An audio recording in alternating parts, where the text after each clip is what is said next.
Bismillahirrahmanirrahim. Assalamualaikum warahmatullahi wabarakatuh. Alhamdulillah allazi khalaqa syahru Ramadan allazi unzila fihil Qur'an. Hudal linnasi wa bainati minal huda wal furqan. Wassalatu wassalamu ala nabiyyina sayyidina Muhammadin wa ala alihi wa sahbihi wa tabi'ina lahum bi ihsani ila akhiril ayam. Allahumma inni as'aluka huda wat tuqa wal afa wal ghina amma ba'du. Hadratul muhtaramat summa ila hadratil kiram jami'il asatizah wal muhtaramun ummahatul musallina allazi yahduruna fi majlis ta'lim al ihsan ya. Hafizakumullah wa ri'akum. Rabbana zidna iman warzuqna fahman waj'alna minas sholihin. Ayuhal ummahat, para ibu, sonten ayeuna orang kupas perkawis tauhid ya, akidah tauhid Ramadan ya. Tarbiyah akidah tauhid Ramadan. Jadi biasanya yang kita dengar kupasan Ramadan dari ustadz atau dari kiai ya, atau di buku-buku itu pada umumnya adalah tentang manfaat puasa Ramadan misalnya ya, keutamaan ibadah di bulan Ramadan atau imbalannya dari Allah. Biasanya seperti itu yang kita kupingkan gitu ya. Nah, sekarang kesempatan sore ini saya menulis temanya itu tarbiyati fi syahri Ramadana gitu. Ya, jadi pendidikan di bulan Ramadan. Ya, ini kaitan dengan pendidikan akidah. Jadi kalau kita dengar kata pendidikan itu adalah proses ya, proses atau jalan untuk memberikan ilmu gitu. Itu namanya pendidikan. Kalau pelajaran itu ilmunya yang diajarkan gitu ya. Jadi yang kita kupas sekarang ini, karena sebentar lagi, berapa hari lagi akan memasuki Ramadan, kita kupas akidah untuk memahami ya, kenapa Allah menciptakan bulan Ramadan di antara 12 bulan dan Allah memerintahkan kita, mewajibkan kita untuk puasa. Sementara di bulan lainnya tidak wajib gitu ya. Dan ini puasanya 1 bulan penuh, hanya ada di Islam ya. Di agama lain nggak ada. Nah, kita harus kupas tauhidnya itu. Kenapa ibu-ibu perlu ini? Supaya kita paham bahwa ketika kita berpuasa di bulan Ramadan itu bukan hanya sekedar kita punya ilmu tentang Ramadan ya. Tapi kita perlu juga ikhlas dan yakin ya. Karena gini, karena kadang kan punten-punten ibu ya, seperti saya juga, ketika saya cuma sekedar merasa wajib, ibaratnya kapungkur we. Saya ingat dulu ya, ketika ibu saya atau bapak saya merintahkan saya sholat, aksa sholat. Di kamar teh gitu kan we sejadah tah. Udah ya, supaya cuma kelihatan wudu we gitu ya, dulu itu gitu. Artinya kita yang penting kelihatan kita melaksanakan kewajiban. Nah, kebanyakan kita juga sekarang di bulan Ramadan itu kebanyakan juga kalaupun puasa supaya kelihatan puasa oleh Allah. Walaupun enggak ke orang lain, tapi minimal Allah tahu kita puasa, cuma itu. Ya. Tapi artinya ada harapan kita apa di dalam kepuasaan kita, amalan-amalan ibadah kita di bulan Ramadan. Nah, ini kan yang perlu kita tahu, Ibu ya, supaya kita itu ada motivasi, ada semangat untuk mengamalkan ibadah-ibadah di bulan Ramadan, ya. Nah, misalnya gini, Bu. Kalau kita tafakuri ya, sesungguhnya di dalam Ramadan itu ada tarbiyah tauhid, ya, ada pendidikan tauhid, ya, di mana kupasan mengenai iradah Allah yang sifatnya iradah syar'iyah dan iradah kauniyah gitu.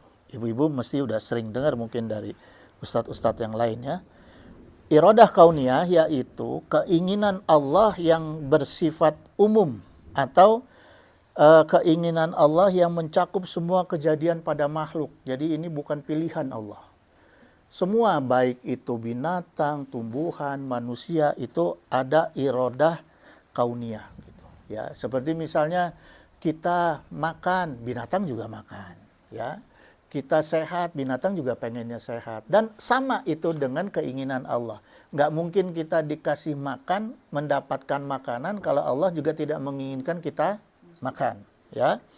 Itu ibu-ibu. Jadi itu disebutnya iradah kauniyah, ya, yang pasti iradah yang didapat oleh makhluk. Seperti misalnya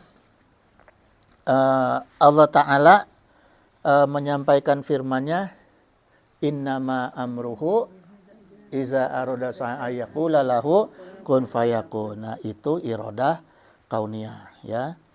Kemudian ibu-ibu sekalian, ada iradah di antara iradah kauniyah itu yang Allah berfirman, wa matasyauna, dan kalian tidak akan mendapatkan apapun yang diinginkan illa yasyallahu rabbul alamin, kecuali Allah juga menginginkan, ya. Jadi nggak mungkin kita punya keinginan yang tidak sejalan dengan keinginan Allah terjadi, nggak mungkin, gitu, ya. Ini yang harus kita pahami dulu, gitu. Nah, sekarang iradah kauniyah apa yang sejalan dengan fitrah manusia, ya. Ini kita harus tahu, Bu. Ini motivasinya masuknya di sini nih, ya.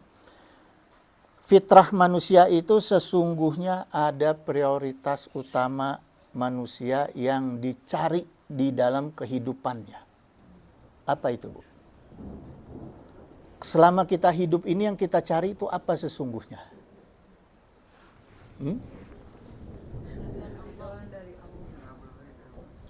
Kebutuhan kita. Kalau keriduan dari Allah ya pasti. Yang kita butuh, ibaratnya ada Allah nggak ada Allah kita butuh. Ya, yang paling utama itu sesungguhnya kalau kita mau sadari, kita tafakuri, yaitu kemuliaan. Ada nggak orang yang mau dikasih rizki sama Allah tapi kemudian ditangkap sama KPK? Nggak ada. Karena jadi kemuliaannya jadi hina, ya. Jadi yang dicari orang sebetulnya cari rezeki yang banyak, cari kekayaan, tujuannya supaya dianggap mulia sama orang lain. Hei, coba, ya. Pengen punya ilmu, pengen bergelar kiai, pengen bergelar apa-apa supaya dimuliakan. Gitu, Bu, ya. Itu kehidupan keinginan manusia yang sesungguhnya gitu. Kalau yang lain-lain itu kan cabang-cabangnya aja, rangkaiannya aja gitu, ya, jalannya. Tapi intinya semua manusia itu pasti mencari kemuliaan. Nah, kemuliaan itu yang kita cari itu punya siapa? Punya Allah, ya. Wa tu'izu man tasya wa tuzilu man tasya. Jadi Allah yang memuliakan orang yang Allah kehendaki dan Allah menghinakan orang yang Allah kehendaki. Nah, makanya ibu-ibu sekalian, gimana kita supaya mulia? Ya harus minta izin sama Allah. Kalau Allah nggak izinkan, enggak. Gitu, ya. Gitu. Nah, sekarang apa yang dicontohkan oleh Rasulullah SAW sehingga beliau itu dimuliakan, ya, sehingga Rasulullah dimuliakan. Dalam sejarah itu diceritakan, ibu-ibu, kalau Rasulullah SAW itu menjadi manusia yang mulia, ya, jalannya itu kalau kita pelajari, Rasulullah SAW itu tidak pernah kecewa kalau dihina, ya. Rasulullah dihina oleh kaum kafir, pernah nggak Rasulullah kecewa? Pernah nggak Rasulullah ngadu, saya ya Allah saya dihina nih gini? Nggak pernah, ya. Gitu. Rasulullah kalau ngadu ke Allah nasib umatnya, Nasib dirinya nggak pernah Rasulullah ngadu sama Allah. Gitu. Yang Rasulullah adukan itu kepada Allah masalah agamanya, agama Allah, masalah dakwahnya, sudah. Dirinya dihina, dipukul, disakiti, nggak pernah. Ya, kejadian di Taif, coba ibu-ibu bisa ambil pelajaran ya. Itu Rasulullah, Bu. Terus yang kedua, makanya Rasulullah itu mulia, Rasulullah tidak pernah sombong ketika dimuliakan orang. Ketika sudah hijrah ke Madinah, kurang apa Rasulullah dimuliakan orang? Ya. Tapi apakah Rasulullah pernah sombong? Tidak pernah. Gitu, ya. Gitu ibu-ibu. Nah, jadi kalau kita mau mendapatkan kemuliaan yang atas izin Allah, contohlah amal-amalan perilakunya Rasulullah, ya. Seperti misalnya gini, Bu. Saya pernah mendengar ada yang cerita ke saya. Pak Haji teh diomongin orang. Sampai ada yang katanya bilang Pak Haji itu ekstrim. Saya ketawa, Bu. Malah saya bilang alhamdulillahi ala kulli halin, innalillahi wa inna ilaihi raji'un. Kenapa saya bersyukur? Karena nanti di akhirat itu semua amal kita selesai.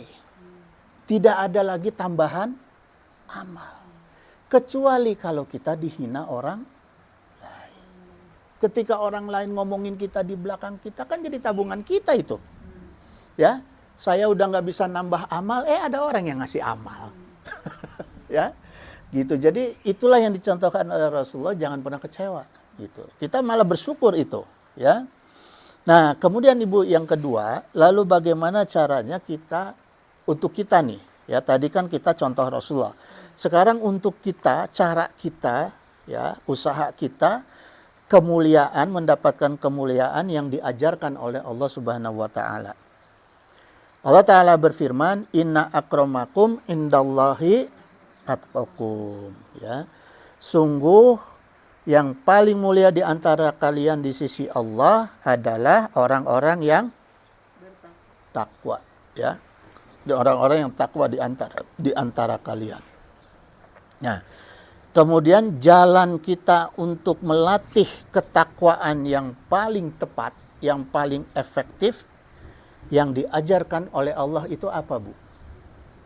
Nah, ini kita masuk ke Ramadan, ya. Al-Baqarah 183, ya ayyuhallazina amanu kutiba alaikumusiyam kama kutiba alal lazina min qablikum la'alakum tattaqun. Nah, itu kuncinya. La'alakum tattaqun, ya.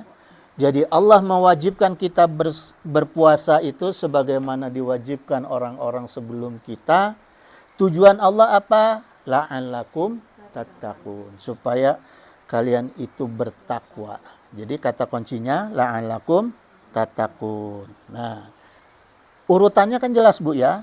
Urutannya puasa meningkatkan ketakwaan, ketakwaan meningkatkan kemuliaan. Nah, jadi kita sekarang sudah ketemu nih, ketika kita ingin kemuliaan yang diizinkan oleh Allah, ya, yang biiznillah, maka Allah ajarkan kita untuk berpuasa. Ya. Jadi gitu, Bu. Jadi keuntungan kita puasa adalah memenuhi kebutuhan utama kita, yaitu dimuliakan, baik oleh makhluk bumi maupun oleh makhluk langit. Ya. Jadi kita rugi nggak puasa? Enggak. Ya, makanya begitu awal bulan Ramadan itu segala macam ibadah di bulan Ramadan itu udah langsung digas, Bu. Ya. Udah langsung, terutama puasanya jangan sampai kebanyakan nonton sinetron. Ibu-ibu supaya nggak kerasa nonton sinetron, drakor. Alhamdulillah. Nah, itu kemuliaannya penuh tuh, Bu. Insya Allah, ya. Gitu, alhamdulillah gitu. Nah, gitu. Nanti pertengahan Ramadan saya ngisi lagi di sini habis itu, ya. Gitu. Kita bahas lagi mengenai isi Ramadan. Nah, kemudian tadi kita udah ketemu, Bu, ya, jalan kita mendapatkan kemuliaan yaitu dengan cara meningkatkan takwa dan lewat puasa, ya. Nah, kemudian gini, Bu. Tarbiyah lainnya, pendidikan lainnya, kalau ada keinginan kita yang sesuai dengan keinginan Allah, maka Allah ajarkan kita caranya. Itu. Ya. Jadi kita kalau mengukur nih Bu, gimana caranya supaya keinginan kita itu diijabah ke Allah. Ya, cari yang sesuai sama dengan keinginan Allah. Caranya gimana? Cara mencarinya, buka Al-Quran, buka hadis. Ya, gitu. Caranya gitu. Jadi kalau yang Allah nggak ajarkan kita mau, tapi nggak diajarkan caranya, berarti itu usaha kita doang. Usaha kita sendiri tuh.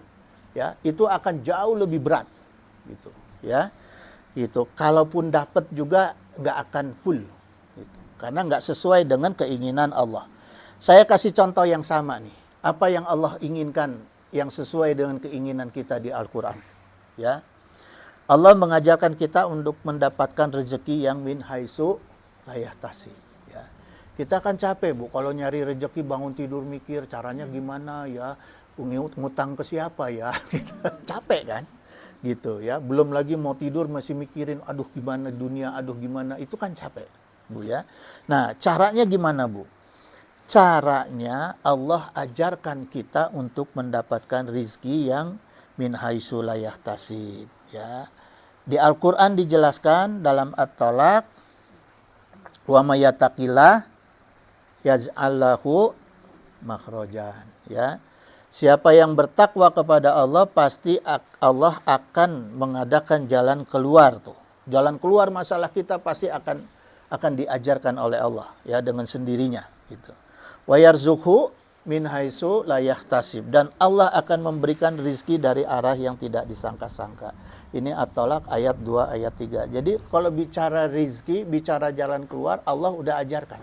Apa yang Allah ajarkan? Takwa. Ya. Kemudian tadi Allah berfirman dalam Al-Baqarah 183, la'alakum tattaqun. Ya ayyuhallazina amanu kutiba alaikumusiyam kama kutiba alal ladzina min qablikum la'allakum tattaqun. Nyambung lagi tuh Bu ya, antara takwa dengan puasa ya. Nah, jadi ketika kita puasa, kita meningkatkan ketakwaan, dan ketika kita meningkatkan ketakwaan, maka akan meningkat rizki kita. Nah, gimana Pak Haji kalau bukan bulan Ramadan? Ya puasa sunnah. Ya, kalau meningkatkan rezeki ya puasa sunnah kalau bulan Ramadan. Gitu. Ya, jadi keuntungan puasa tadi apa? Satu, mulia, yang kedua rezeki. Ya, itu Bu. Jadi jangan ragu-ragu ya kalau mau puasa itu udah nggak usah mikir lagi sekarang. Kita udah jelas kita punya tujuan, ya. Gitu. Jadi bukan sekedar kita taat sama Allah, bukan, tapi ada tujuan kebutuhan kita, gitu, ya. Nah, kemudian ibu-ibu sekalian, ada irodah syar'iyah. Irodah syar'iyah itu ya keinginan Allah yang seolah-olah maksudnya gini, keinginan Allah yang untuk kepentingan manusia, tapi seolah-olah manusia itu menyangkanya itu adalah kepentingan Allah. Tapi sesungguhnya itu adalah kepentingan manusia. Maka yang namanya irodah syar'iyah itu tidak harus selalu terjadi. Beda dengan irodah kauniyah. Kalau irodah kauniyah pasti terjadi. Ya. Ma yuridullahu liyaj'ala 'alaikum min harajin gitu. Tidak ada kehendak Allah yang menjadikan kalian pada kesulitan, walakin yuridu liyutahhirakum gitu. Tapi Allah itu ingin membersihkan kamu, waliyutimma ni'matahu 'alaikum, dan menyempurnakan nikmat Allah bagi kamu gitu ya. La'allakum tashkurun gitu. Nah, jadi ayat surat Al-Maidah ayat 6 ini Allah itu memerintahkan kita puasa itu bukan karena Allah ingin menyulitkan kita, Bu. Kita seolah-olah kan puasa ini karena kepentingan Allah, ya. Karena puasa itu Allah katakan syamuli, puasa kamu itu untuk aku, gitu. Ya, tapi bukan kepentingan Allah di sini. Tadi Allah jelaskan adalah tujuan Allah itu menginginkan kita bersih dan menginginkan kesempurnaan nikmatnya Allah bagi kita. Menginginkan kita bersih gimana? Kalau kita berpuasa, Bu, minimal darah kita yang kotoran-kotorannya bersih. Ya. Terus yang kedua, menyempurnakan nikmat Allah itu kita 11 bulan ini kan segala macam makanan yang halal kita makan. Tapi berbarengan dengan itu segala macam penyakit masuk ke badan kita. Nah, ketika berpuasa kita maka semuanya itu ada proses untuk kita menyempurnakan nikmat Allah. Allah kasih rezeki makanan sama kita kan itu nikmat Allah.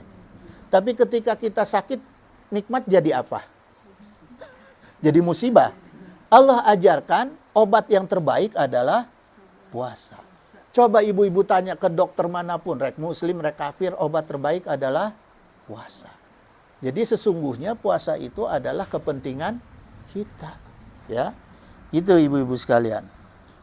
Nah, kemudian dengan kita bersyukur, ya kita menyadari bahwa ini nikmat Allah, puasa itu kesempurnaan ya yang Allah berikan pada kita, maka ada manfaat lain yang bisa kita dapatkan, yaitu kita lepas dari kesulitan. Ini Bu, ya, masalah puasa ini kita lepas dari kesulitan, baik kesulitan hidup maupun mati.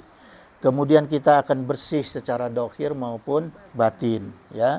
Dan dengan puasa kita akan mendapatkan kesempurnaan nikmat Allah, gitu, ya.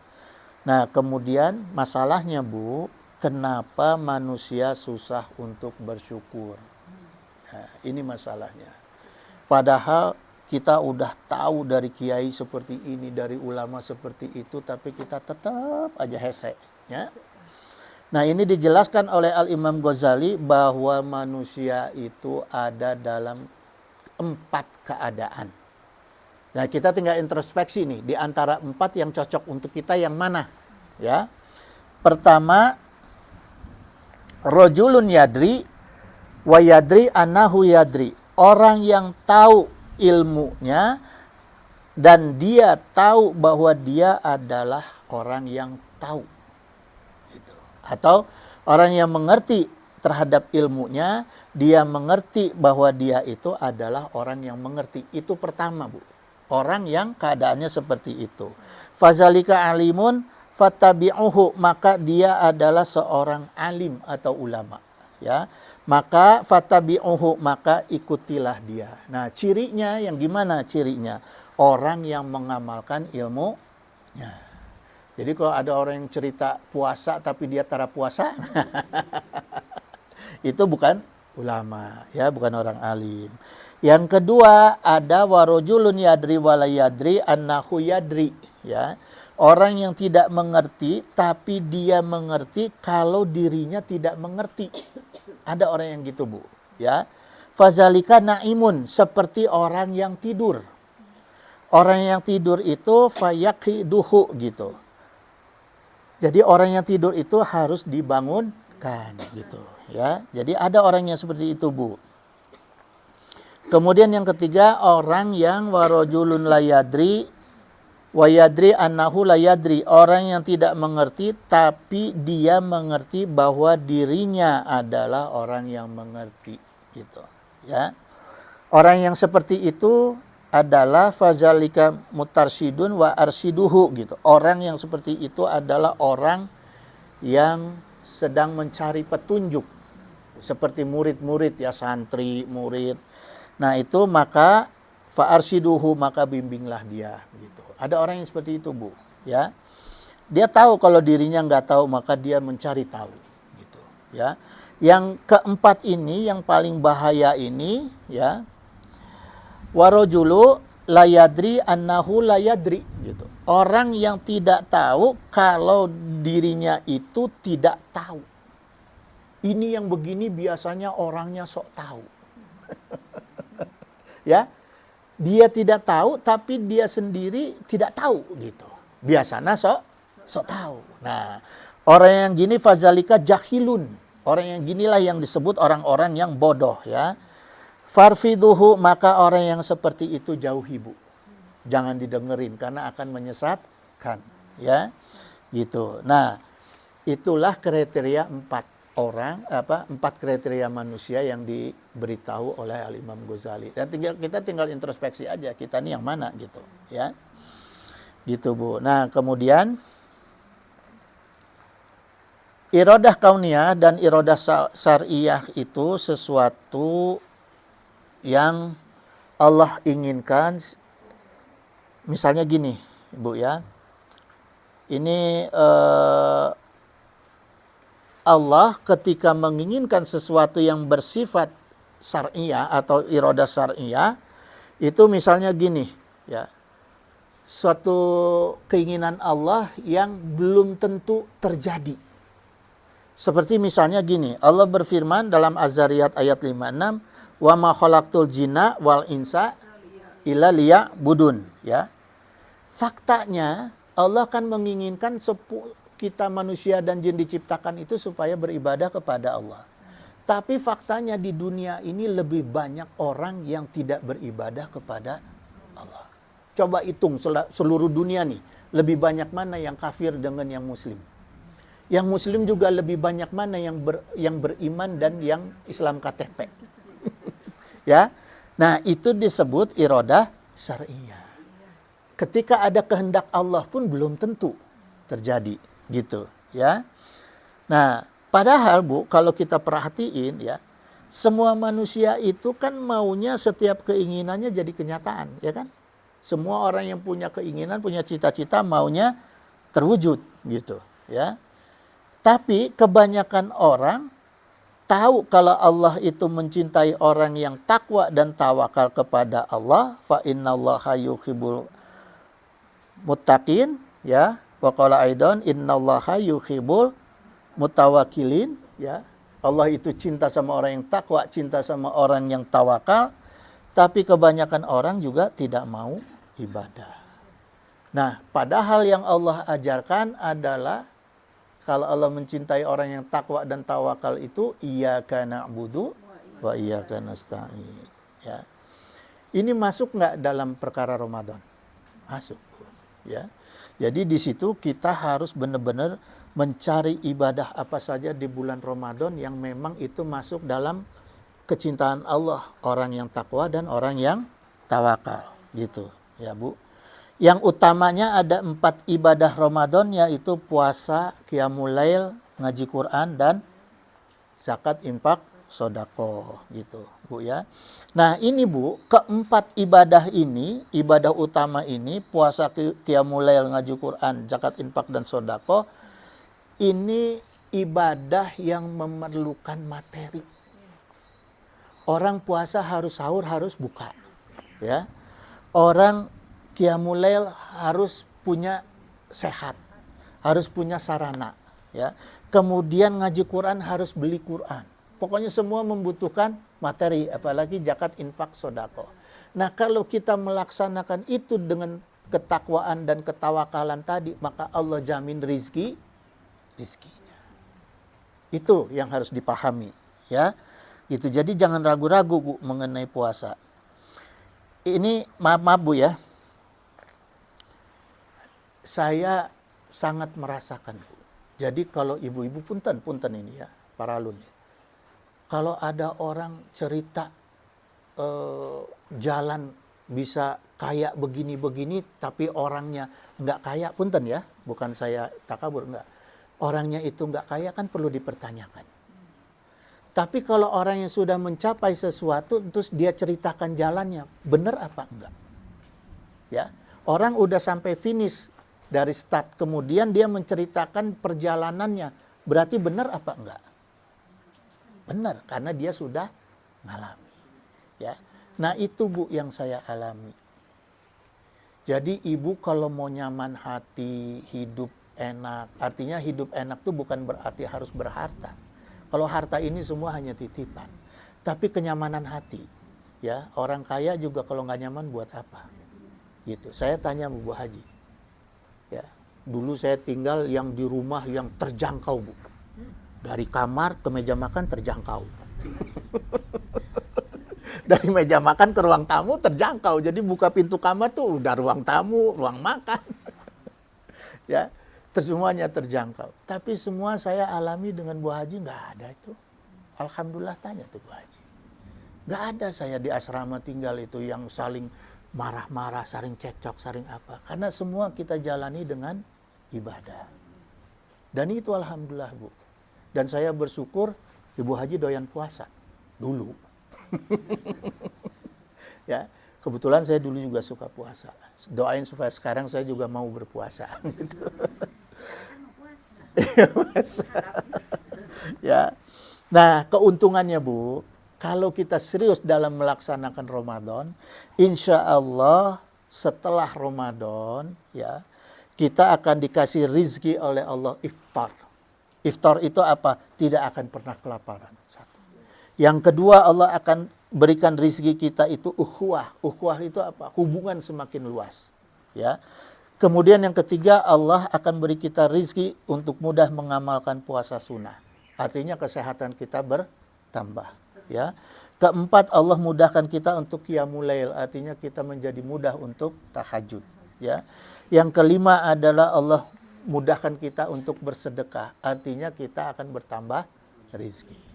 Ya, gitu ibu-ibu. Nah, ini yang perlu di mana kita serius menjalani puasa Ramadan. Ya.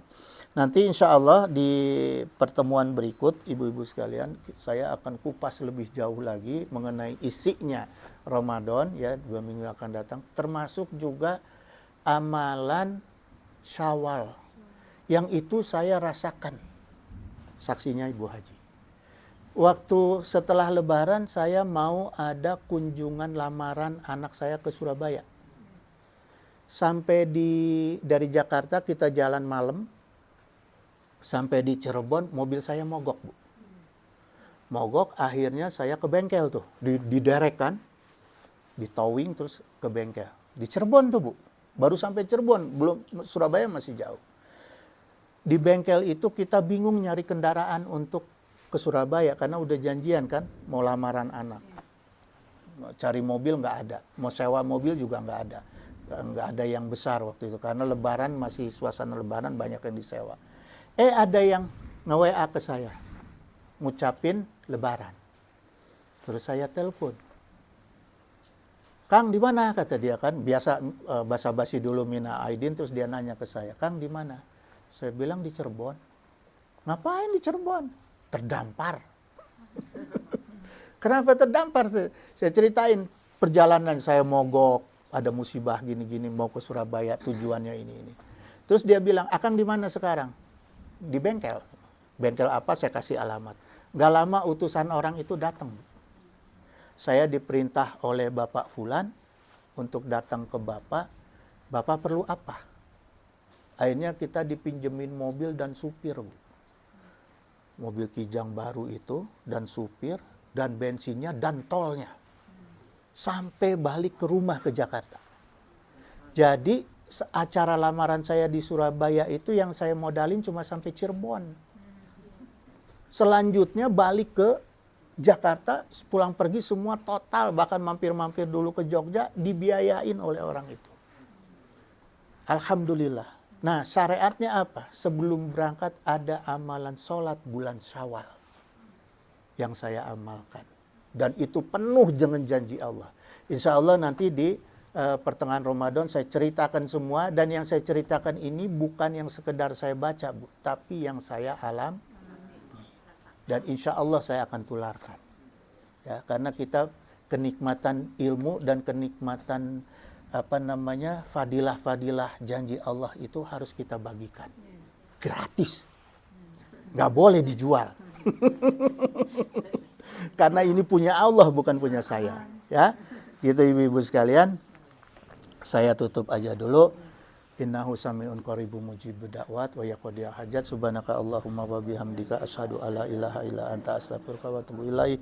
Wallahul muwaffiq ila aqwamit thoriq. Wassalamualaikum warahmatullahi wabarakatuh.